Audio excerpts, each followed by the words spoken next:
Assalamualaikum warahmatullahi wabarakatuh. Sobat pelatihan yang berbahagia, kita bertemu lagi pada sesi kali ini sebagai kelanjutan dari video sebelumnya.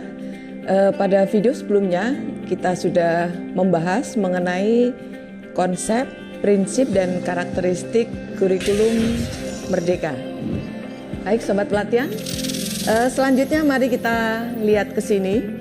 Bagaimana alur yang perlu dilakukan oleh guru yang berada dalam satu fase tadi dalam memperlakukan CP. Ya.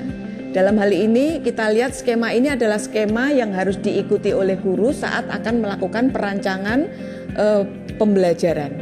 Yang pertama di sini, hal pertama yang harus dilakukan bagi guru yang berada pada fase yang sama adalah memahami CP itu sendiri. Nanti kita akan lihat bahwa ternyata CP ini memiliki ruang lingkup. Ya, nanti kita akan lihat lebih lanjut. Kemudian yang kedua, setelah guru memahami CP, berikutnya tugasnya adalah mengembangkan menjadi tujuan pembelajaran. Ya, jadi tujuan pembelajaran di sini penyusunannya, perumusannya harus berdasarkan lingkup CP. Setelah nanti guru itu memiliki sejumlah tujuan pembelajaran, yang harus dilakukan adalah menyusun alur dari tujuan pembelajaran itu sendiri. Yang tadi sudah disusun bersama. Dan terakhir, ketika nanti alur tujuan pembelajaran ini sudah tersusun, tugas guru adalah merancang pembelajaran. Sobat pelatihan, saya ingin menyampaikan sebuah ilustrasi yang semoga nanti lebih memberikan pemahaman lebih sederhana mengenai bagaimana logika kerja dan alur dari CP dikembangkan menjadi TP, kemudian menyusun ATP, dan bagaimana nanti merencanakannya. Baik, sobat pelatihan, sudah saya sampaikan bahwa capaian pembelajaran memiliki dua unsur. Yang pertama adalah kompetensi dan satu lagi adalah materi. Pada saat guru yang berada dalam satu fase tadi, kita ambil contoh misalnya fase A, ya, maka nanti dalam memperlakukan capaian pembelajaran pada mapel tertentu, guru yang ada pada fase A tadi kita lihat berlaku untuk kelas 1 dan 2 MI, maka ketika memahami CP, guru pada satu fase ini harus menemukan CP pada mapel tersebut memuat kompetensi apa saja dan lingkup materi yang harus dipelajari atau dikuasai peserta didik itu apa saja. Saya ilustrasikan, saya punya biskuit, semoga cukup jelas ya. Biskuit ini saya umpamakan sebagai sebuah CP. Biskuit ini adalah menu bersama peserta didik pada satu fase A misalnya. Maka ketika ini saya analogkan dengan CP, biskuit ini satu CP. Satu CP ini harus dikonsumsi oleh peserta didik dalam satu fase. Sehingga ketika nanti guru akan merumuskan tujuan pembelajaran dari CP, cara berpikir guru pada satu fase adalah roti ini supaya nanti bisa dikonsumsi bersama peserta didik satu fase, strategi guru harus bagaimana? Sekalipun ini kecil, ini menu bersama. Maka tentu yang harus difikirkan guru adalah membagi biskuit ini agar baik siswa kelas 1 dan 2 yang belajar dalam satu fase dapat mengkonsumsi biskuit ini, dan harapannya yang utama adalah biskuit ini memberi efek menyehatkan, membahagiakan, dan nanti efek positif yang lain. Sehingga sobat pelatihan, logika kerja dari CP menjadi TP adalah logika cara guru dalam satu fase memotong atau membagi biskuit ini agar bisa dikonsumsi bersama. dalam hal membagi biskuit ini kepada peserta didik, maka tidak ada keharusan guru satu fase pada satu madrasah dengan madrasah lain cara membagi biskuit ini harus sama. Tidak ada keharusan begitu. Karena pertimbangan saat membagi biskuit ini untuk siswa, guru harus memperhatikan karakteristik masing-masing peserta didiknya. Apakah ini hanya cukup dibagi 2, atau mau dibagi 3, mau dibagi 4, mau dibagi potongan besar atau potongan kecil, sepenuhnya ini menjadi hak dan kewenangan dari guru yang ada pada satu fase di masing-masing madrasah. Sehingga, sobat pelatihan, ketika madrasah satu dengan madrasah lain, kemampuan peserta didiknya, karakteristik peserta didiknya itu berbeda, maka potongan ini tentu tidak harus sama. Itu fleksibilitas. Maka nanti dari CP kita akan bisa membayangkan satu CP nanti akan dikembangkan menjadi beberapa TP. Bisa jadi pada madrasah satu CP dikembangkan menjadi ya TP1, TP2, TP3 dan seterusnya. Misalnya saja ini tadi kita 4, 5, 6. Jadi 6. Tapi pada madrasah lain bisa jadi tidak sebanyak ini. Atau sebaliknya, justru lebih dari 6. Sepenuhnya diserahkan pada guru satu fase. Nah, dalam bayangan kita, setelah CP dibagi atau biskuit ini ketika sudah dipotong-potong, maka guru pada satu fase, guru kelas 1 dan 2, memperhatikan peserta didiknya, dalam hal ini kesiapan peserta didiknya untuk belajar seperti apa, maka potongan TP ini atau potongan biskuit tadi disepakati untuk dibagi dengan pembagian yang seperti apa. Pembagian ini, contoh, misalnya ini dibagi ada TP 1, 2, 3, 4, 5, 6. Menurut pertimbangan guru, yang efektif kelas 1 mendapat 2 bagian, yang kelas 2 mendapat 4 bagian. Misalnya, artinya pertimbangan pembagian ini diserahkan pada masing-masing guru pada satuan pendidikan. Ini logika kerja dari CP menjadi TP. Ketika masing-masing guru sudah memiliki sejumlah TP yang disepakati pembagiannya, berikutnya adalah ini, menyusun alur tujuan pembelajaran atau biasa disingkat dengan ATP. ATP ini hakikatnya adalah guru masing-masing kelas, misalnya tadi ini untuk kelas 1, dia kebagian 2 TP. Contoh saja ya.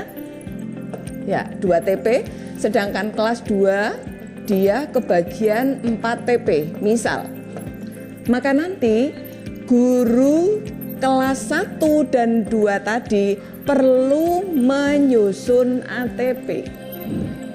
Hal paling mendasar dan sederhana yang bisa kita pahami dari ATP adalah guru dengan TP yang menjadi bagian untuk siswanya tadi perlu berpikir, untuk siswa saya, belajar mereka untuk 2 atau 4 TP ini menjadi efektif itu pola urutannya seperti apa?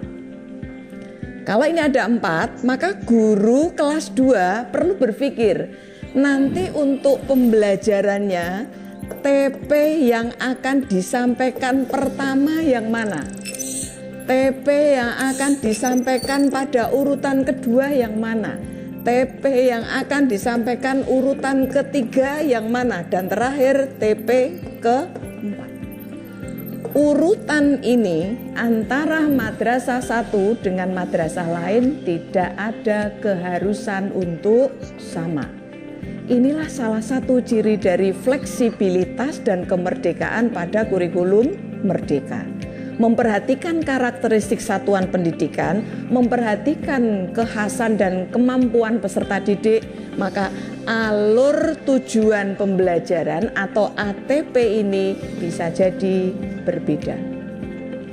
Jadi, sobat pelatihan, ATP hakikatnya hanya sebatas setelah punya TP, kemudian dibagi dengan guru di fase yang sama tersebut, setelah masing-masing memiliki pembagian, kemudian mengurutkan. Ya, baik. Nah, setelah nanti diurutkan tugas guru, kalau ini tadi dari CP menjadi TP, ini tugas bersama guru satu fase. Tapi ketika nanti masing-masing sudah punya bagian, dalam hal merancang pembelajaran ini menjadi tanggung jawab individu. Guru kelas 2 dengan ATP-nya harus menyusun perencanaan dan perancangan pembelajaran. Guru kelas 1 juga menyusun perancangan pembelajaran untuk kelas mereka masing-masing. Baik, sobat pelatihan, ketika pola ini tadi sudah dapat sobat pelatihan pahami, maka ada opsi yang ditawarkan oleh pemerintah. Jika sobat pelatihan merasa sudah mampu, maka sobat pelatihan dapat mengambil opsi nomor 1, mengembangkan sendiri, menganalisis CP, isinya seperti apa, kompetensi dan materinya, dengan memperhatikan peserta didik, rumuskan TP-nya. Setelah itu sepakati, distribusikan mana bagian masing-masing kelas. Ini disusun sendiri. Tapi dalam hal poin 1 ini masih belum dikuasai, maka ada opsi nomor 2. Sobat pelatihan kalau bisa mendapatkan contoh-contoh, silahkan pelajari contoh yang ada, kemudian cermati sekiranya sobat pelatihan memandang cocok dengan karakteristik satuan pendidikan di tempat sobat pelatihan bertugas, silahkan gunakan, gitu ya. Atau bisa dapat contoh, tapi ternyata mau memodifikasi masih bingung, ya sudahlah, daripada tidak bergerak sama sekali dengan contoh yang ada, karena masih pertama, gunakan saja sambil nanti berjalan, pelajari ada celah apa, kalau nanti bisa ada yang dimodifikasi, lakukan modifikasi. Fleksibilitas ini kembali pada kesiapan masing-masing. Ya, baik. Kita lanjut, sobat pelatihan. Berikutnya mengenai TP dan ATP. Saya hanya ingin menegaskan saja karena sesungguhnya penjelasan saya sudah saya sampaikan pada slide sebelumnya tadi. Saya hanya ingin menegaskan. Ketika tadi saya sampaikan bahwa TP ini bermula dari CP. Ya. Sedangkan CP tadi memiliki 2 unsur. Yang pertama adalah unsur kompetensi dan satu lagi adalah unsur materi. Maka nanti ketika CP dikembangkan menjadi TP, 2 unsur ini juga harus ada di dalam rumusan TP. Jadi sehingga TP atau tujuan pembelajaran harus memuat unsur kompetensi dan harus memuat unsur materi. Mengapa? Karena TP merupakan pengembangan dari CP. Itu ya. Berikutnya, saya hanya ingin mengingatkan sobat pelatihan bahwa dalam kurikulum Merdeka memang ada terminologi tujuan pembelajaran. Tapi tujuan pembelajaran pada kurikulum Merdeka ini mohon untuk tidak disamakan atau tidak disetarakan dengan tujuan pembelajaran pada kurikulum 2013. Di mana bedanya? Tujuan pembelajaran yang ada pada kurikulum Merdeka yang kita kembangkan dari CP, kalau boleh saya carikan padanannya, posisinya, keberadaannya setara dengan KD. Ya, saya tulis di sini TP, posisinya kalau di K13 itu setara dengan KD. Hal ini berbeda dengan tujuan pembelajaran pada kurikulum 2013. Kalau KD lingkupnya ini saat untuk melaksanakan pembelajaran dia akan berlaku untuk beberapa pertemuan. Jadi ini untuk beberapa pertemuan. Misal 1 KD pembelajarannya menjadi 5 pertemuan. Maka nanti pada 5 pertemuan ini, masing-masing pertemuan tujuan pembelajarannya pasti berbeda. Saya dapat katakan bahwa pada kurikulum 2013 dengan KD yang berlaku atau diperuntukkan pembelajaran 5 pertemuan, tujuan pembelajaran yang ada di sini spesifik untuk tiap pertemuan, sehingga lingkupnya terbatas. Nah, konsep ini berbeda dengan pada kurikulum Merdeka, Sobat Pelatihan. Pada kurikulum Merdeka, karena tujuan pembelajaran posisinya setara dengan KD, maka tentu saja tujuan pembelajaran ini nanti ketika untuk acuan pembelajaran, dia akan berlaku untuk beberapa pertemuan. Jadi beda sekali kan? Kalau ini tadi 1 KD 5 pertemuan, maka nanti masing-masing pertemuan pertama, kedua, ketiga, keempat sampai kelima itu tujuan pembelajarannya berbeda. Tapi kalau TP di kurikulum Merdeka karena posisinya setara dengan KD, maka bisa jadi 1 TP berlaku untuk 5 pertemuan. Ini perbedaan yang sangat mendasar dari tujuan pembelajaran yang kita kembangkan dari CP. Pertanyaan mendasar berikutnya yang sering disampaikan oleh teman-teman guru adalah ketika mengembangkan TP dari CP, apakah ada keharusan memunculkan unsur A, B, C, D? Sering ini ditanyakan. Nah, hal ini tidak wajib, Sobat Pelatihan. Tidak ada keharusan. Jadi karena tujuan pembelajaran posisinya itu setara dengan KD, bisa saja di dalam merumuskan TP langsung berawalan atau diawali dengan kata kerja. Dan tidak ada keharusan kata kerja di sini harus kata kerja yang operasional. Karena lingkupnya untuk beberapa pertemuan. Ya. Baik, Sobat Pelatihan.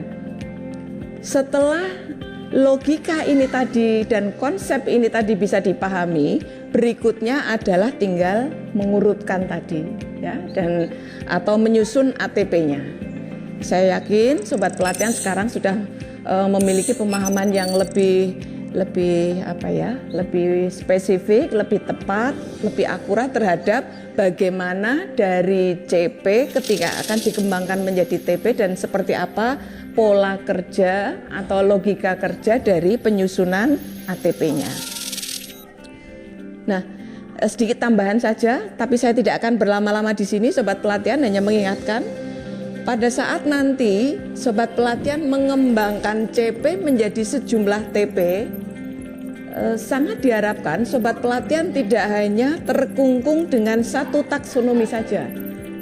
Satu taksonomi, yaitu yang lebih familiar biasanya ini taksonomi Bloom gitu ya, yang sudah direvisi oleh Anderson ini. Nah, tidak hanya terkungkung dengan ini, tapi bukan berarti tidak boleh mengikuti madhabnya taksonomi Bloom, sah ya. Tapi silahkan baca lebih detail, lebih cermat panduan pembelajaran dan assessment agar Sobat Pelatihan bisa membedakan antara taksonomi Bloom dengan pengembangan ini Wijin ya, dan satu lagi taksonominya Marzano. Silakan saja nanti dikembangkan. Yang penting tadi logikanya bahwa CP, saya kembali pada biskuit tadi ya, bahwa CP ini satu fase. Bagaimana strategi guru untuk mengusahakan dengan cara memotong agar biskuit ini sampai akhir fase bisa dikonsumsi bersama oleh siswa satu fase ya. Itu soal nanti kata kerjanya, yang penting kalau potongan-potongan kue tadi dihimpun kembali, disatukan kembali, maka posisinya utuh menjadi seperti biskuit ini. Gambarannya begitu. Jadi dari CP dikembangkan menjadi TP berapapun jumlahnya, kalau dihimpun kembali dia harus setara ketika ditimbang dengan bobot konten yang ada pada CP. Pada video berikutnya kita akan membahas secara lebih detail agar hasil bacaan dari Sobat Pelatihan bisa kita konfirmasi dan mendapat penguatan dari video pembelajaran kali ini. Terima kasih. Assalamualaikum warahmatullahi wabarakatuh.